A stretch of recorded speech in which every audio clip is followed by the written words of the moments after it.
En esta cápsula vamos a presentar la instrumentación de nuestra planta. El tolueno tiene una alarma que avisa cuando el nivel es bajo para así no detener la producción. El TIC se encarga de tener una temperatura deseada del tolueno para luego entrar a la torre de destilación. En la torre de destilación es necesario un leak y un TIC, donde el primero es para controlar que éste no se inunde y el segundo es para tener una temperatura específica para una buena destilación. Por el tope de la torre de destilación hay un condensador total y luego un estanque. El leak del estanque sirve para tener un nivel constante con el fin de que la bomba no cavite. Por el fondo se tiene un TIC que tiene como fin controlar la temperatura de la torre con el flujo de vapor que ingresa al hervidor.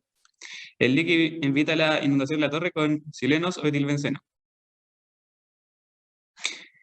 Abajo es un horno para generar vapor que se usa en el hervidor de ambas torres de destilación del proceso.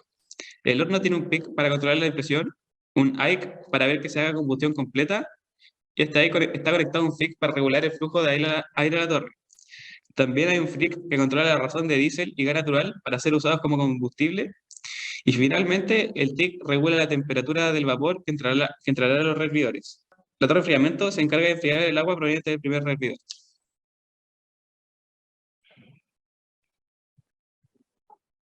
Bueno, luego pasa al reactor 1, en donde ocurre la reacción la oxidación del tolueno con el aire, en donde en primer lugar el aire pasa por el filtro S2 para controlar la presión por medio de una recirculación en el compresor C1.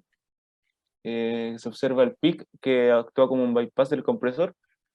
Por otro lado, en el reactor se tiene en una primera instancia por debajo un serpentín, el cual va a controlar la temperatura del reactor para que éste actúe a condiciones óptimas. El DPI, que va a servir más que nada por si es que se tapa el reactor. También tiene un leak, el cual está conectado a una válvula a la salida de la bomba 4, B4, eh, por seguridad de la bomba, claramente. Y por último tiene el peak en el tope del reactor, en donde se nota que en el tope se obtiene una corriente gaseosa, principalmente de los gases O2, N2 y H2O, y la corriente que es por el fondo es líquida, la cual contiene el ácido benzoico, benzaldehído, alcohol bencílico y tolueno que no reaccionó en el reactor. Bueno, posteriormente se nota que por la corriente del tope se condensa en I3 con agua en el condensador. Y bueno, se tiene un TIC, el cual va a controlar la condensación, ¿cierto? Luego pasa al estanque J5, en donde se separa la corriente, se separa el agua que fue condensada, esta sale por el fondo, y los gases se salen por el tope, que serían los gases de O2 y N2, y nitrógeno. Luego estos gases pasan por un filtro en S3, en donde se purifica la corriente para luego ingresar a la turbina BT1, disminuyendo la presión y expulsándola al exterior. Ya. Posteriormente, el agua que salió por el fondo de J5 pasa al separador J3, en donde se junta la corriente de agua con un reflujo de tolueno, separando así la corriente de agua y otra de tolueno líquido, ya que se tienen dos fases invisibles. Por eso es que hay un leak para el agua y un leak para el tolueno, que sería el leak 8 y el leak 9, en donde el tolueno se vuelve a ingresar al reactor como reflujo, pasando por el intercambiador I4, eh, en donde se tiene un TIC para controlar igualmente la temperatura. Bueno, por otro lado, la corriente de fondo del reactor 1 pasa por la bomba 4 para ingresar así a J1, el que sería otro separador de fase, en donde la corriente se separa en una recirculación al reactor de tolueno, por el fondo pasando por B5, y la otra corriente pasa por la bomba B6, la cual ingresa al separador J2. Eh, por medio de un intercambiador de calor con agua se condensa el ácido benzoico, saliendo por el fondo hasta un tanque de almacenamiento, donde se separa así la corriente principal, que ahora contiene benzaldehído, alcohol bencílico y tolueno, siendo esta la cual va a pasar por la bomba B7 para así enfriarse en I5, en el condensador, por medio de agua refrigerante, para luego ingresar al L1.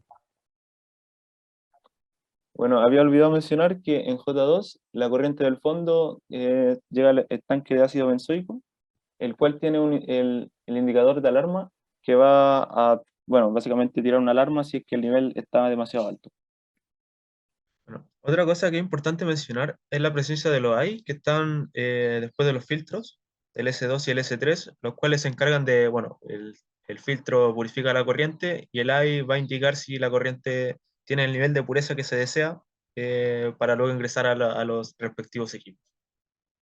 Bueno, en estos momentos ya nos encontramos en L1, que es un extractor líquido-líquido, donde se le va a agregar una corriente de ácido clorhídrico proveniente del estanque 5. Bueno, este L1 tiene que estar equipado con un indicador y controlador de nivel por si es que este se está inundando. Este conectado a un actuador que va a ser una válvula fuera de la bomba B11. Bueno, y ahí analizando la entrada de ácido clorhídrico desde el estanque 5, este estanque tiene que tener un LAL, una alarma de nivel bajo, para que sepamos que nunca nos quedemos sin este ácido clorhídrico necesario en el proceso. Necesitamos el mezclador 1. En el mezclador 1 vamos a diluir el ácido clorhídrico con agua. Mezclador 1, o sea, la composición de lo que vamos a estar mezclando, necesitamos un AIC fuera de la corriente que sale del mezclador y este conectado a un actuador que va a estar en la entrada de agua. Así vamos a ver qué tan diluido vamos a estar generando nuestra mezcla. Finalmente, este flujo resultante del mezclador va a ser bombeado hasta L1 con una bomba B10, la cual necesitamos controlar el flujo que va a bombear. Para eso necesitamos un FIC, el FIC3, conectado a un actuador a la salida de la bomba ya mencionada. Listo, analicemos la salida de L1. Listo, tenemos ahí, se va. Y la salida de L1 va a ir directamente hacia el mezclador 2, hacia M2, en el cual se le va a agregar hidróxido de sodio. El estanque 4, desde donde viene hidróxido de sodio, tiene que estar equipado con una alarma de nivel bajo, con el mismo fin de que no se nos acabe el hidróxido de sodio en el proceso. Este hidróxido de sodio que va a ser introducido al mezclador 2 necesita tener un controlador de flujo para saber y controlar el mezclamiento producido en M2. Bueno, como comentaba por ahí, el flujo saliente del mezclador 2 va a ser bombeado hasta J4, el cual es un separador de fases invisible. Este es súper necesario que tenga un controlador de nivel para que nosotros tengamos control en todo tiempo de los niveles de las dos fases que están en este estanque separador. Y así no tener mezclamientos de fases en otras partes del proceso que no queremos. La parte de abajo del separador se va hacia un filtro F1 y luego este va a separar el agua limpia y otra corriente que va a ser de cloruro de sodio concentrado. Esto lo vamos a almacenar en un estanque E3, el cual necesita tener una alarma de nivel alto para que no tengamos rebalse en el estanque mencionado. Bueno, ahora la otra fase, la fase superior de J4, va a ser bombeada hacia el intercambiador de calor 6, el cual tiene una función bastante importante que mi compañero Camilo Fonsalía les va a comentar. Bueno, para la última parte del proceso tenemos una torre de destilación. Para eso es que con el intercambiador de calor 6 tenemos un TIC, el cual va a controlar la entrada de vapor a ese intercambiador de calor para que esta corriente ingrese de forma deseada a la destilación, de donde obtendremos nuestros productos principales. En esta torre de destilación, de igual manera que en la torre de destilación anterior, tenemos varias formas de controlarla. Una, y de las más importantes, es con un leak, para que ésta no esté vaciándose o llenándose, la cual va directamente a la corriente de entrada al estanque número 6. También tenemos un TIC que va conectado al Reservoir H2, el cual también es para poder hacer un reflujo desde la parte del fondo de la torre. Por la parte del tope, también de la misma manera tenemos un TIC para el reflujo que viene desde el tope, el cual es controlado primero por un condensador, que sería el I7, donde se tiene el TIC número 15, que también controla la regulación de agua para que este condensado sea el deseado, que se vaya acumulando en el tanque 2. del cual tenemos un leak, el número 13, que va conectado a una válvula 36 de salida.